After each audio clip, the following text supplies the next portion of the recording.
welcome to the Kavod Family Podcast. My name is Casey Wilson, and we've got all the men in the house today. How are you doing? Hey, what's up? Good. All the men in the house today. That came across funny. That was weird. Take two. I like it. Oh, keep that, Yeah, John. it's all right. Oh, you want to run with that? Yeah. Well, Merry Christmas, you filthy animals. How are you? Hey, not bad. Travis, Justin, Danny, welcome. How are you, brother?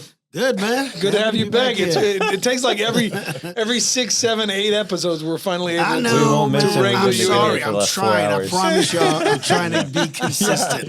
Just too much happening, man. Well, it is Christmas season, and this is our Christmas episode. This is probably going to come out just a few days before Christmas.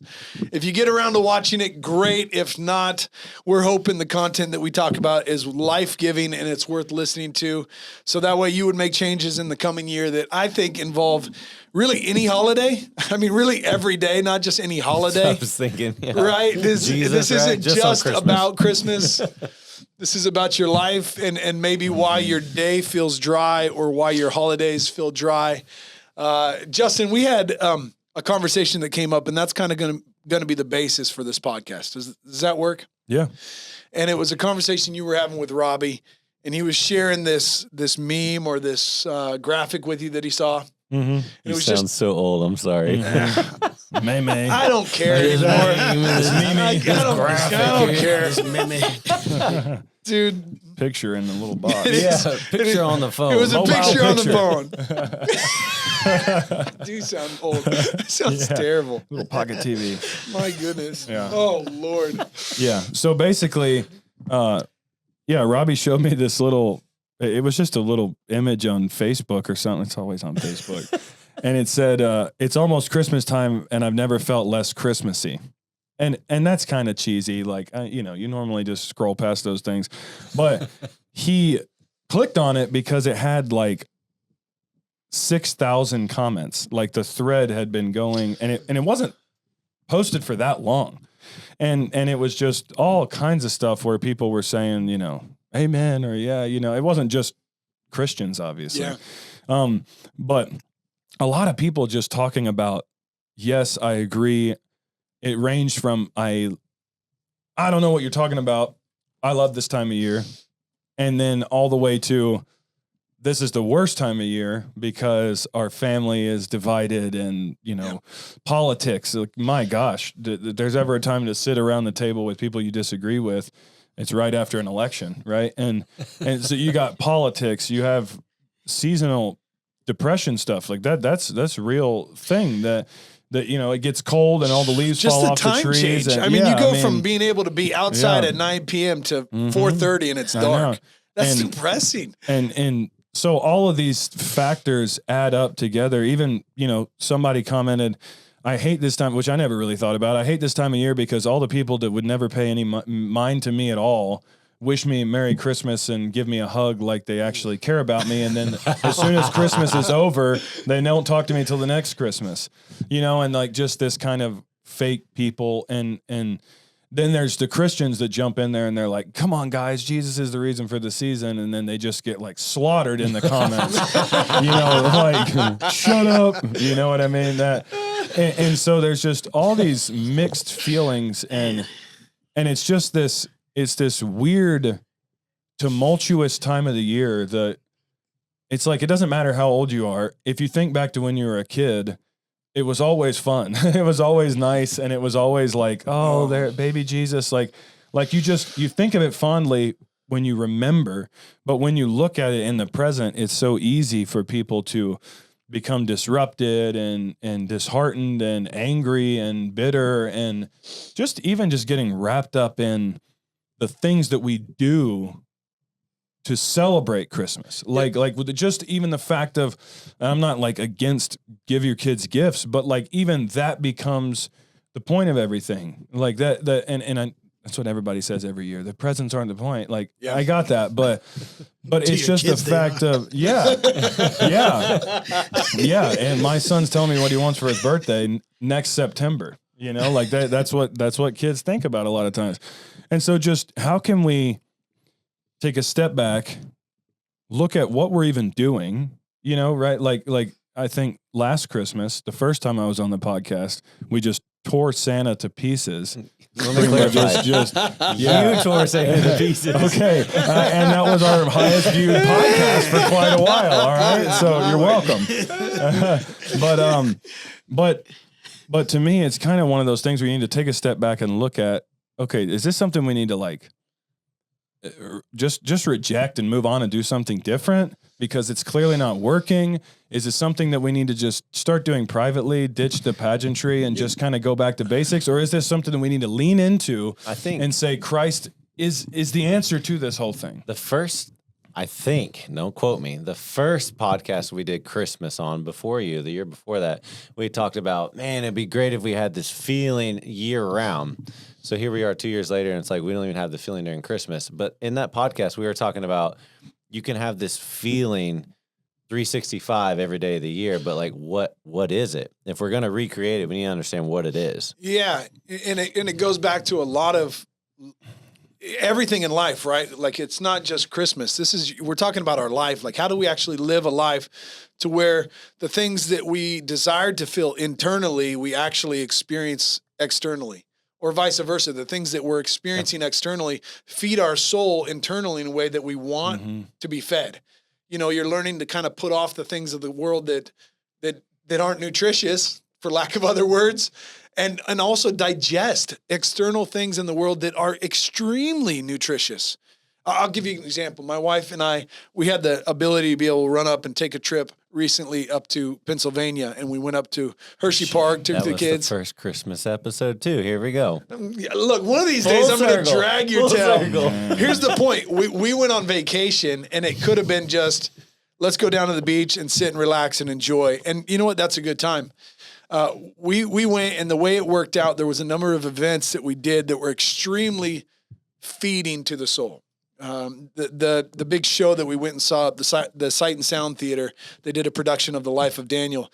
All of our kids afterwards were talking about the life of Daniel and God and how God redeems culture and intervenes. And series. So it was like you're absorbing things externally that are feeding your soul. Does that make sense? Mm-hmm. And when you live in a culture that isn't feeding your soul, it almost feels like poverty, right? Like you're malnourished in some ways. Do you understand what I mean? And that goes for friendships too. If you don't have the relationships in place, the experiences in place, and you're just kind of trying to separate and back away, it dries up. So let's kind of popcorn around on what is the feeling that we all enjoy and are wanting to recreate Christmas time. Specifically, you know, like that post, what were they like? Oh, it's not this. I don't feel this. What is that? Well, I think it is found in Christ and what you see. I mean, ultimately, I want to go there, but there, I mean, right? I'm thinking on like, let's hit the adjectives, the feeling. So like Christmas when I was a kid, it was like anticipation. Yeah, excitement. The family's around. We're eating dinners. We're hanging out. We're doing out of the normal little stuff. Day counter. You're 26 days, 25 days. Do you have one of those? No. See, and that's my point. We have one, and the kids every day will run, and they'll take the snowflake and they'll slide it. And so even last night, they're like, "Dad, do you know how many days are left? 13 days." And so the little external things are helping to put this true story in front of you is my point. Like you need it. There's excitement, there's anticipation, Heck yeah. Joy, family times, food. We've got these little chocolate advent things. They're opening the tabs and they eat the chocolate inside. And I love it because one of my kids hates chocolate. So I get all her chocolate and his chocolate. I mean, I'm celebrating with the kids. It's a good time. I think, I think part of the issue too is the fact that if this holiday, regardless of how it began, and it gets back to what you're talking about, regardless of how it began, commandeered, redeemed by Christians and used to celebrate the incarnation of Christ, the first advent of Christ. Yeah. It was set to worship Christ. It was. Right? It was set to worship God. And when you remove that and keep all these trappings that were meant to point to him, and then you try to worship still, you're not worshiping God, you're worshiping something else. You're worshiping something made in the image and likeness of the creature, right? And so that ends up becoming empty. And you realize people look around and they're looking at all these problems and they can't find those emotions, those desires that are kind of hardwired into human beings of, well, I want this, but I'm not finding it in this time of year, in this much less year round. Yeah. Right. Yeah, And they can't find those things because they tried to worship this wrong object. Like you took Christ down and you're worshiping an empty throne or a throne with you on it or a throne with whatever on it. So what were the Christians saying in the meme, as Casey said, the image What on is it the called, phone? What were the Christians saying? I mean, largely it wasn't too many Christians that Robbie showed me. It was largely them just saying, Jesus is the reason for the season. Like I said before, it's all about Christ. Come on, guys. That's why you're not getting it. And people were just, coming after them and tearing it down because of, the historical beginnings of the Christmas season pre it being kind of commandeered and redeemed by Christians, and pointing out, shut up, don't believe, like that's a load of crap. You can believe that if you want, but that doesn't help me. I don't even believe in your God, and all that kind of stuff. And so I it just seems to be like a really, I don't know, tumultuous time of the year where people are seeking something and they're trying to find it in everything other than where they should be looking. Yeah. So, I mean, we obviously believe Jesus is the reason for the season. Jesus is the reason for everything, but let's unpack that and make it less corny and cliche one-liner. Right? Man, did you just call Jesus corny? Like, I mean, hey, that little jingle there is, I might, a little rough. The older you get, the better it sounds, though. Come on. I don't know. It doesn't feel like I feel like we complicated way too much. I'm going to read a scripture out of 2 Corinthians 11. It says, "Oh, that you would bear with me with a little folly. And indeed you do bear with me, for I am jealous for you with godly jealousy. For I have betrothed you to one husband, that I may present you as a chaste virgin to Christ. But I fear lest somehow, as the serpent deceived Eve by his craftiness, so your minds may be corrupted from the simplicity that is in Jesus Christ." We're taking away the simplicity of all of it by complicating it with all this negative stuff. You ask, what is it that we're looking for? Well, I know when I was a kid, Christmas time is coming. It was joy. It was excitement. There was a whole lot of anticipation, like you said, right? And it's for everything. And it wasn't just a presents thing. It was naturally a happy time of the year. You got lights everywhere. People are smiling. You know what I mean? And that's what it was about. Yeah. Now, it wasn't until about maybe 15, 20 years ago that I realized that we entered into a season where Christ was completely removed from Christmas, to the point where when I would ask people about it, no one even knew that Christ was the reason for Christmas. Yeah. And it shocked me when I first understood that. When I started realizing, man, it is not that complicated. We talk about like the joy and the peace and love. Well, guess what? As Christians, if Christ lives inside of us, y'all should get super excited about this, right? Because you get to bring that everywhere. Mm-hmm. More than just Christmas. The point of it is this, and it's supposed to be 365 a year. How you a Christian and you just sad all the time? But yet you claim to have the one who brings everything, who takes care of everything. The two don't mix to me, right?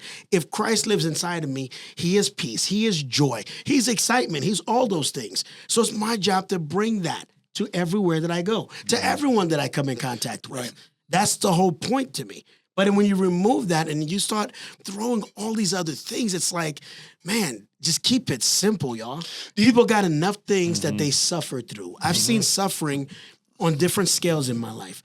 I hate seeing people suffer, and I hate to see people suffer needlessly. If I can contribute to Christ and say truly, if I'm happy all the time, it's because I want to bring that to other people as well.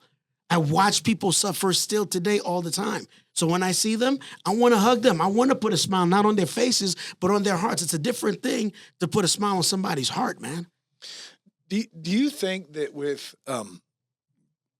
just the time, the season that we're living with, the all-consuming presence of social media that we live under constantly, everything else that's going on, do you think in large that there's just been a generation that has forgot how to celebrate, how to enjoy, how to taste, how to feast, how to eat, how how to live. Absolutely, I mean, because we don't even enjoy each other's presence anymore because of these things. I always am like the opposite of you guys on this, just because I don't want to leave an easy scapegoat. Like, oh, it's social media nowadays. That's why.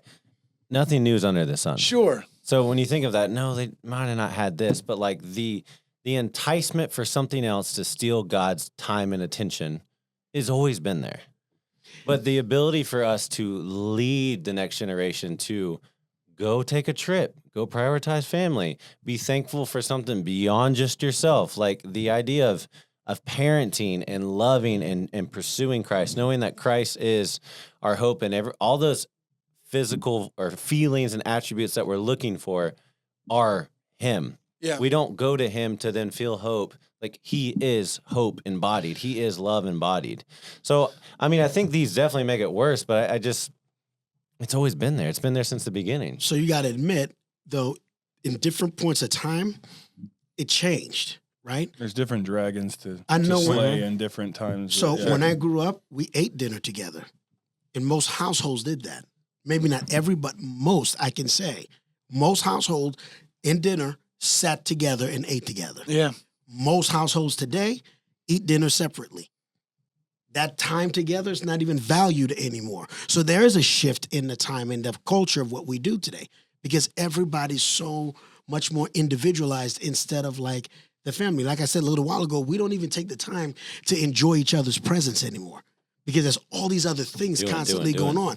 It's so much fun. And anytime I'm with a group of people where technology and the cares of life and all that doesn't take precedence, and we just get to way more fun. When you get to sit and just laugh and just have a good time, everyone walks away from that like, man, we should do this more often.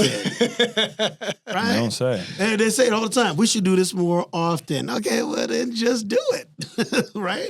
We have the ability to, we just don't take the time to, because we tend to embrace the culture, the current culture, wherever we find ourselves, more than what we know we're supposed to be doing anyway. Yeah. Yeah, and I think part of to maybe marry these two, like what you're bringing up about the social media and you bringing up Ecclesiastes, like nothing new under the sun. The point, like, every letter that Paul wrote was to a different church. And you know, Galatians had the Judaizers, Colossians had these Gnostic heresies slipping in and diminishing the glory of Christ. You know, Philippians were in persecutions. All of these different issues were facing each of these different churches.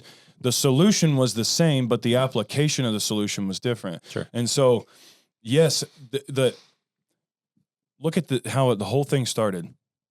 The Israelites are nothing. They don't even exist.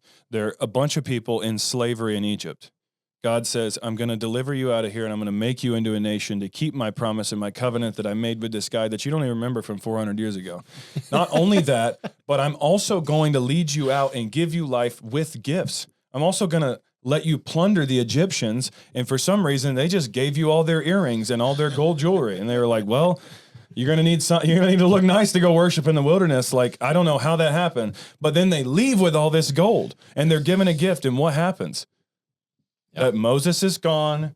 They allowed Moses to be the object of the presence of these things, this hope, peace, joy, love. Moses became the conduit of the presence of those things, not the God Yahweh who they were following through the wilderness. And so when he goes up on the mountain and he's gone for too long, what happens? They take the same gift, they melt it down, they form it into an idol, and they start worshiping that, not the God who delivered them and gave them that. And I see this, like Christmas time, Easter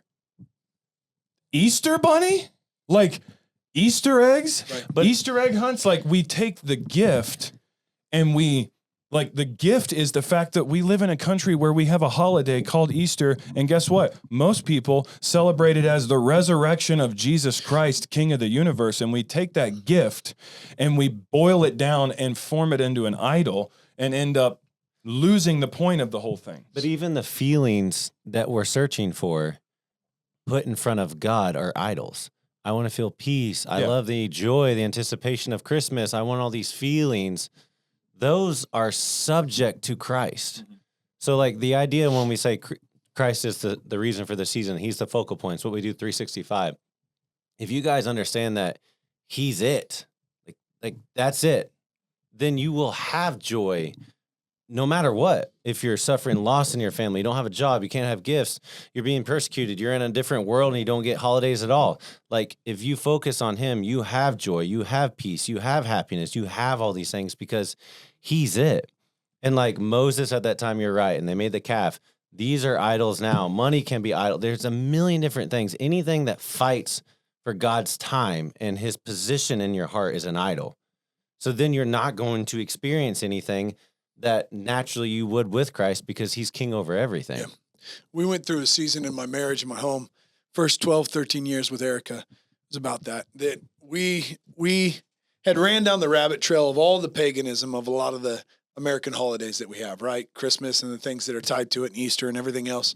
And so we were like, look, we're not gonna play that game. We're not gonna do that. So for years, no tree, nothing. And we just thought we can make it through Christmas and we can celebrate just Christ, nothing else. And we constantly still found ourselves going to a bell choir and enjoying that, going to an event, exchanging gifts over here, still drawing and wanting to experience the external things that are necessary to actually taste. Do you understand what I'm saying? And so it was maybe 3-4 years ago that we got a tree back in the home for the first time, something like that. And this year, I remember it was after a night. We had a great night. We're going to this family advent, and I'm loving it. I'm enjoying it. The kids are stringing together cranberries and popcorn. What do you call that you lace around the tree? Yeah. I don't know. I don't know, but I know what you're Anyway. saying. Garland. Yeah, it was a garland piece. Popcorn And- garland. We're so savage. We don't even know the name of garland. But the next Figure morning, it out. I'm up early and I'm sitting on my couch and the tree's already lit. It comes on under the timer. And so I'm watching this dark room, this dark house, and all of a sudden it gets lit up by this tree. And I'm kind of sitting there reminiscing about how many years ago I didn't have a tree in my house and all of this. And I started to look at it. And no matter what the relation that has to some things that were ungodly in the past, right? There was a simplicity of me being able to look at it and go, here's an evergreen tree lit up in my living room. I look outside and there's a bunch of trees that are dying. The leaves are falling off and dying. That's the fallen world around me. The Christian world in me is this evergreen that's alive and it's bearing green tree or green leaves and it's bringing forth light and it's illuminating my house. And it gave me permission to enjoy. Do you get what I'm saying? To just embrace the season and enjoy the things of Christ, enjoy the things of tradition and holiday and family. Like you got to buy into it and enjoy it to actually change it from it doesn't feel like Christmas to, man, that was a great Christmas. You have to experience it. Yeah, I think part of that goes back to I think it was James Jordan in that Through New Eyes book where he says a lot of people have a Christian worldview, but not a truly biblical worldview. And what he meant by that is the fact that God speaks through metaphor. Yeah. And I'm going somewhere with it. God speaks everywhere through metaphor. I mean, Christ being the ultimate metaphor. Like if you've seen me, you've seen the Father, right? Like Christ, Paul says in 1 Corinthians, Christ was the manna. Christ was the rock that they got the water from. Christ was the cloud. Christ light was of the ark. world. I'm the bread of life. Right. And so for us, we don't realize the fact that God has spoken to us through creation itself, through the things of earth. And the object of that, though, is Christ. Yes. And so what we miss is that when we walk through Christmas time and we look at lights, we think, man, that guy went crazy on lights. You know what I mean? When light exists because Jesus is the light of the world. We go get a Christmas tree and we decorate it and the stuff falls all over our floor and we get aggravated, or we look at it and like, oh, it's Christmas time, this Christmas tree. And you should look at a tree any time of the year and think, there was a tree of life and my first father ate from the tree of the knowledge of good and evil. And then, and then there was a tree, a branch of Jesse, right? Of King David, this picture of Christ. And then there was another tree that grew out of the ground and grew for a long time and was eventually cut down and sawn down and formed into a cross that my Savior was crucified upon, that he created, right? And now there's a tree of life growing on the riverbanks of the New Jerusalem whose leaves are for the healing of the nations, right? Like when we look at the world, we should look at it like that, right? Like when we look at our bread at dinner, we should think that Christ is the bread of life. That's why bread exists, is to point to Jesus. Like all of these things exist in our world to point back to Christ. So if we can look at things, these seasons, these times, I think it helps us the whole year round to be focused on Christ, because everything we look at is and you him. You achieve that by disciplining yourself and bending your will and your emotions and everything fiber in you to this.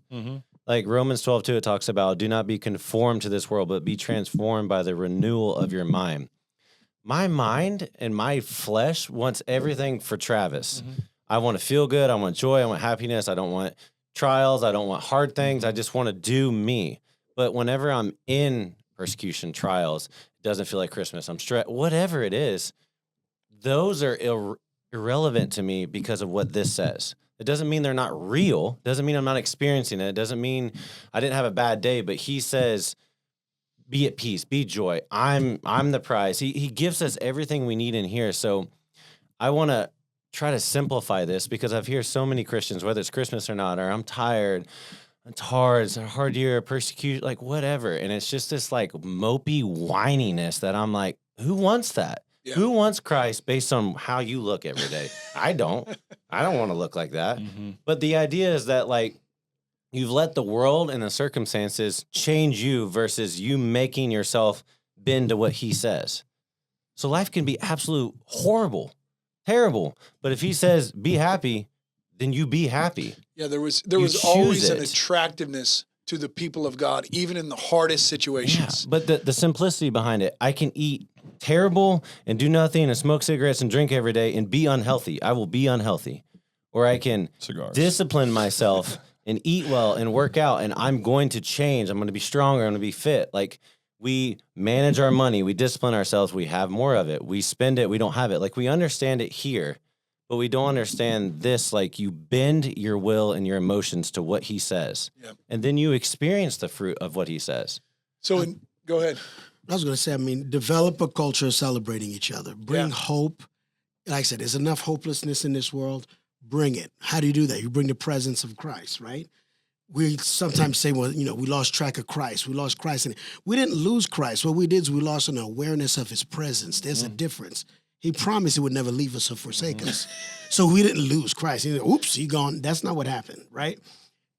We lost an awareness of his presence. If we understand truly who Christ is, you have everything to be joyful about daily. Now, even if those around you don't feel like they have a reason, why don't you become that reason through Christ in you? Not to say that there's anything just in me that's special, but Christ in me is super special. He's the hope. He is the glory. So I can bring hope to somebody else. When they're going to the karate school, the kids will always ask me, how was your day? The reason why they like to ask me that, because they're always looking for the same response. What is the response they always get? I was having a hard day. Now it's all better because I get to see your face, right? You know how many times they'll ask me that in the course of a day, every day, because they're waiting for that? Because somebody's day was made better because of just looking at them. They didn't have to do anything, just being themselves. And as human beings, as humanity, how awesome would it be if we can do that with each other, period? Certainly. We're supposed to celebrate each other. Yeah. We're always waiting to get to heaven. Well, heaven has a culture of celebrating each other. Why do we not bring that here? We weren't designed to wait till we die to go to heaven. We were designed to bring heaven right here to earth. So everywhere we go, whether people are believers in Jesus Christ or not, you believe. And since you believe, bring Christ. Yeah. And that's choosing the healthy food. That's working out. It's easier to ignore my emotions and be stressed and just do this at home and drift off somewhere else versus understand that I'm angry or frustrated. I'm coming home and I need to be Christ for my family. I need to give all of this struggle to him and go bring him in there. I think that's discipline. That's the simplicity of it. Is I think there was a generation that didn't grow up with parents that were bringing this flavor into to celebrate into the holidays. Yeah, assigning value to it. Yeah, and so we were having to celebrate Easter or Christmas void of Christ. Yeah. And then we were trying to accept that. And I think that's why you see a big rebellion back to traditionalism or to people want to connect. Tradition. Yeah, to tradition. And so it's not overcomplicated. Dads, especially husbands, grab the book of Luke and sit down and just start reading it with your kids, right? That's how simple this really is. Don't watch football on Sunday night. Turn it off. Put on Charlie Brown's Christmas. Put on the Nativity movie. Put on something that allows your family to actually feast on this story, and it will cause the change that you're looking for. It will make it feel like Christmas. I think part of that, too, like you said, that awareness is what's so key, is that we have a bunch of people who profess Christ and who may very well be Christians, but who are walking around lacking a sense of awareness of the fact of the manifest presence of Christ in their life, and necessarily because he is present, all those things that they feel they're missing that they need is present as well, right? Like that we're talking about Advent, the hope, peace, joy, love. Those are like the 4 Advent candles that are traditionally celebrated, building up to Christmas, the incarnation of Christ, the Christ candle in the center. But those things are always present because Christ is there. It's on our end when we allow circumstances to block our awareness of the fact that he's there and that he's in us. Last night, it was weird. It was cool. I've been thinking and praying on this whole fact of, looking at the world and not just looking up at the stars. Like every night when I walk the dogs, I look up at the stars and I'm like, oh my gosh. Like Psalm 8, every single time. What is man? Like, what is man? When I look at the stars, the work of your fingers, what is man? When I hold my daughter and say, look at all the stars, and she's, whoa. I'm like, can you imagine? Can you believe God made that? And he made you and he sent his son to die for you. But we're walking the dog. I was walking the dog last night. I took him out. I took him down the road. It was dark. The moon's out, but it was dark. And I'm standing there and I'm watching him go to the bathroom. Everybody stares at their dog when it's going to the bathroom. Do you know what I mean? You don't walk them. You just let them out. Yeah. Like you always watch them go to the bathroom and they look at you with that weird guilty eye, like, dude, quit watching me poop. And I'm standing there and all of a sudden it got noticeably brighter. Like weird. Like a cloud went like away a from the street light lit up that wasn't there. Like I'm looking down and all of a sudden it got bright and I'm like, what is going on? And I look up and the clouds are moving really fast. Like there's a lot of wind. The clouds are moving really fast. And the cloud was in front of the moon. And when the cloud moved, it was so bright, but then it got so dim. It was like, it wasn't like day and night. It was like night and nighter. Like it got darker and then it got lighter. And I thought about when I was standing there, the moon shone no less or no more. It didn't waver in the amount of light that was coming from around it, right? It's the sun behind the moon shining around it.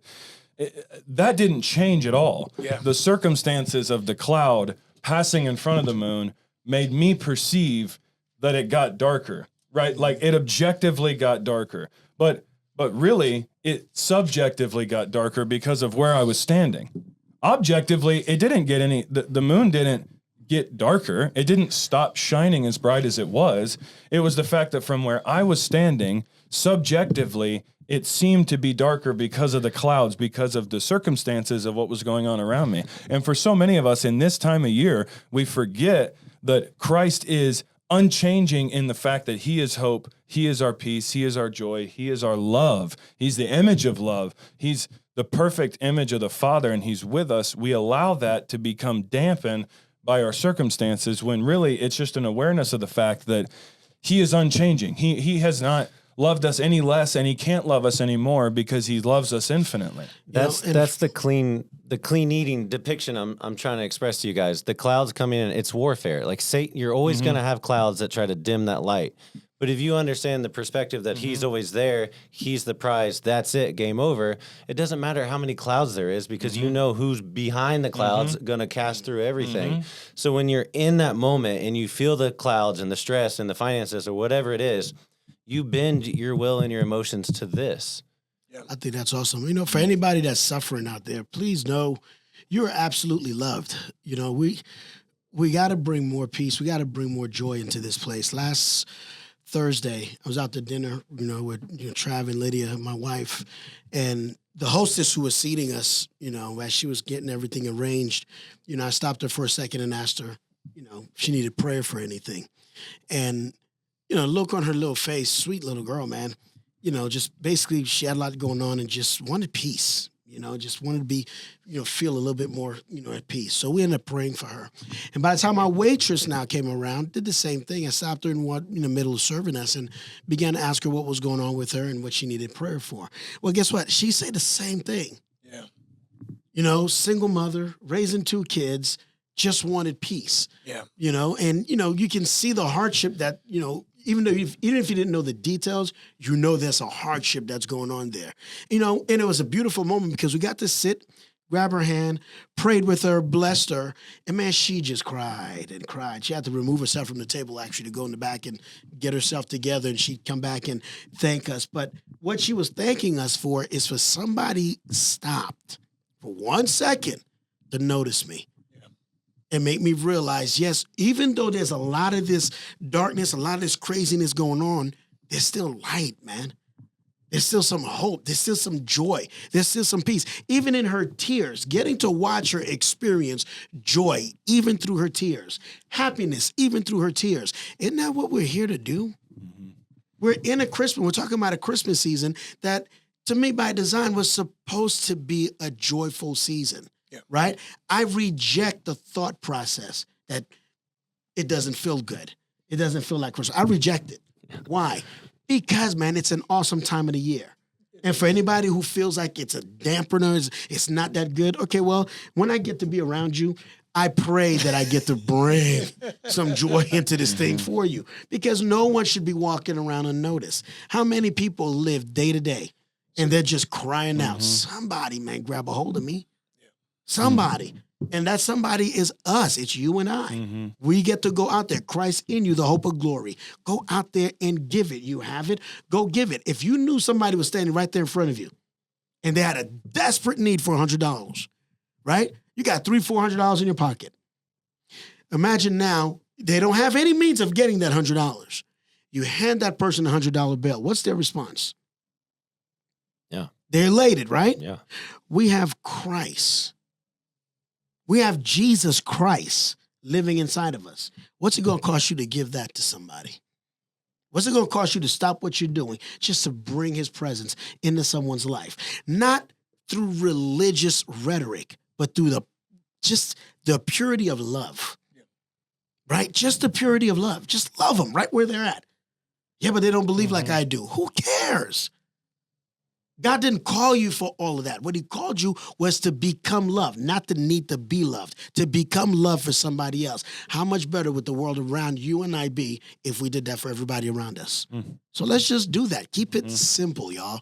And again, I'm not trying to minimize what anybody out there is going through. Yeah. But what I am saying, no matter what you're going through, it's not the end. Yeah.